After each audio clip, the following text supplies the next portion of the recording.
Ahora pasamos ya a lo que tiene que ver con el intestino grueso, ¿sí? El intestino grueso o colon está compuesto por el colon ascendente, que comienza con una zona donde dijimos recién se unía la válvula iliocecal, ¿sí? Que se llama ciego, ¿sí? El ciego es la zona más de declive del intestino grueso, ¿sí? Del colon. Esa zona del ciego también tiene lo que conocemos como el apéndice cecal, que es lo que produce la enfermedad conocida como apendicitis, ¿sí? O sea que en esta zona tenemos el apéndice, ¿sí? Y desde ahí empieza a ascender, ¿sí? La función principal del colon tiene que ver con absorción de algunos nutrientes, pero principalmente con deshidratar todo el bolo fecal y recuperar el agua, ¿sí? Ir formando la materia fecal.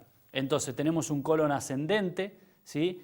Un ángulo hepático, ¿sí? Del colon, después un colon transverso que atraviesa todo el abdomen de derecha a izquierda, ¿sí? Un ángulo esplénico, todo lo que sea esplénico está relacionado con el vaso, ¿sí? Después un colon descendente, ¿sí? El colon descendente o colon izquierdo, y posteriormente el colon sigmoides, que tiene esta dirección hacia abajo, el recto y el ano, ¿sí? En el recto vamos a describir la ampolla rectal como una cuestión a tener en cuenta, que es donde, digamos, se termina de almacenar la materia fecal antes de la defecación. Del colon a saber, digamos, tiene, cuando uno lo ve, tiene austraciones, se llama, ¿sí? Tiene como unas zonas donde lo que le permite es aumentar la capacidad absortiva del colon, y tiene 3 cintas que lo recorren y lo fortalecen, digamos, durante todo su recorrido, que se llaman tenias, ¿sí? Eso como para tener en cuenta del colon, además de las relaciones que ya fuimos describiendo, ¿sí? Después de la zona del recto y del ano, digamos, hay distintos accidentes que uno podría describir. La verdad es que, digamos, a modo de conocimiento, sepan que la irrigación en el recto viene de 3 arterias distintas, de las arterias hemorroidales superiores, medias e inferior, que es algo importante a tener en cuenta porque son de recorridos sanguíneos distintos, y que el colon lo irriga una arteria que se llama la mesentérica inferior, a diferencia de, es decir, la mesentérica inferior va desde el colon transverso hasta el colon descendente, el sigmoides y la primera porción del recto, ¿sí? Y la arteria mesentérica superior hace todo el intestino delgado que describimos hoy, más el colon derecho o ascendente y una pequeña porción del colon transverso. Para continuar, lo que vamos a ver son las 2 glándulas anexas. De una de ellas ya hablamos algunas cosas, que es del páncreas, y la otra es el hígado, ¿sí? Del hígado lo que tenemos que decir es que es un órgano vital para el cuerpo humano, ¿sí? Y que participa no solo de la digestión, participa de una cantidad importante del sistema hematopoyético y de otra cantidad de generaciones que necesita el cuerpo para poder vivir, ¿sí? Desde el punto de vista de lo digestivo, el rol principal que tiene es su función exócrina, es decir, que genera una sustancia que ayuda a la digestión de los alimentos, y esto es la bilis, ¿sí? La bilis se genera en los conductos, en los canalículos biliares dentro del hígado, y va descendiendo hasta que se conforman 2 conductos de secreción del lóbulo hepático izquierdo y del derecho, que llaman conductos hepáticos derecho y hepático izquierdo. Esto ya compone lo que se llama la vía biliar. Esos 2 hepáticos se juntan y forman un conducto hepático común, que es lo que ya es la vía biliar principal, se llama, que al unirse al conducto cístico, que es el conducto que trae la bilis de la vesícula biliar, que está alojada en lo que se llama el hipocondrio derecho, que es esta zona, ¿sí? La vesícula biliar almacena la bilis y la envía por el conducto cístico. Una vez que se une el hepático común con el conducto cístico, lo que continúa hacia abajo se llama conducto colédoco, ¿sí? Esto es lo que dijimos que desembocaba junto con el conducto pancreático o de Wirsung en la ampolla de Vater dentro de la segunda porción del duodeno. Para hablar 2 palabras del hígado, digamos, habría que hacer una clase prácticamente del hígado. Sepan que hay una segmentación hepática que lo divide en 8 segmentos según la distribución de la vena porta, ¿sí? Son 3 segmentos en el lóbulo hepático izquierdo, el 2, el 3 y el 4, más los otros 4 segmentos, el 5, 6, 7 y 8 del lado derecho, y el 1 es un lóbulo que tiene una irrigación propia, por lo tanto no queda ni en el hígado izquierdo ni en el hígado derecho, ¿sí? Está bien en el medio.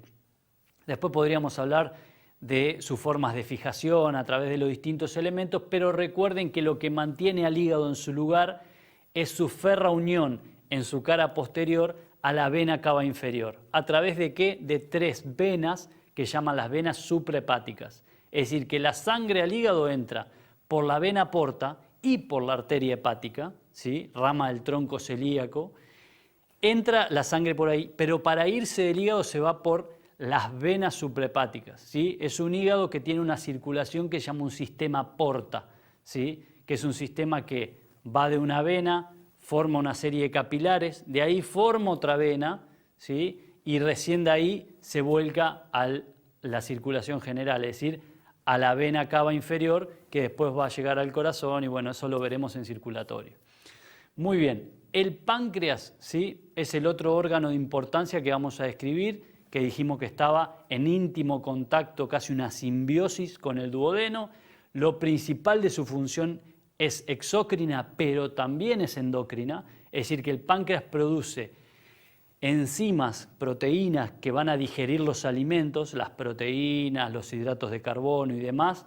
Eso lo da hacia afuera, su función exócrina, pero además el páncreas produce insulina, glucagón, pero sobre todo acuérdense de la insulina, que es la que tenemos problema cuando tenemos una enfermedad que se llama diabetes, por ejemplo, ¿sí?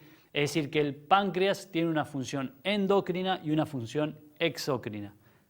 Algo que es importante que todos tienen que saber, ¿sí? Es cómo hacemos la división topográfica del abdomen.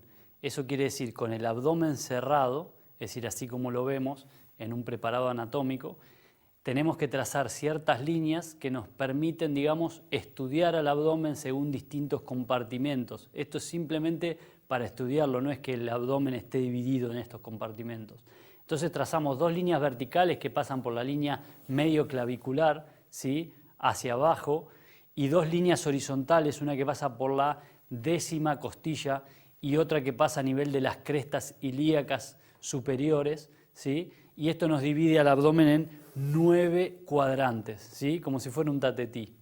Entonces acá empezamos a ponerles nombres, que ustedes lo van a ir viendo en el gráfico, y relaciones de qué órgano está en cada uno de esos cuadrantes. Entonces arrancamos por los superiores, decimos que en el centro está el epigastrio, hacia el lado derecho el hipocondrio derecho y hacia el lado izquierdo el hipocondrio izquierdo, ¿sí?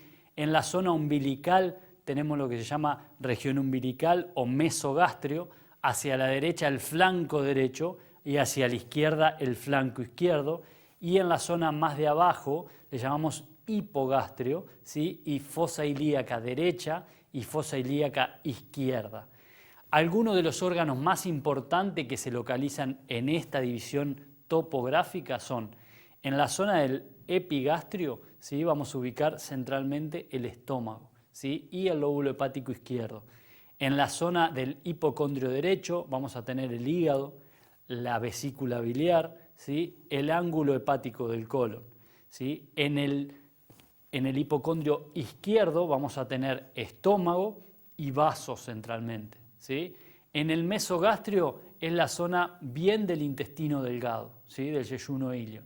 Hacia el flanco derecho vamos a tener el colon ascendente y vamos a tener hacia atrás, en lo que se llama el retroperitoneo, el riñón derecho, y hacia la izquierda el colon descendente, ¿sí? Y hacia atrás el riñón izquierdo, ¿sí? En el hipogastrio vamos a encontrar parte de las asas yeyunales e iliares, ¿sí? Pero también vamos a encontrar la vejiga, ¿sí? Que no es un órgano peritoneal, pero que está en esta región, ¿sí? Hacia la fosa ilíaca derecha, bueno, y también el útero en el sexo femenino.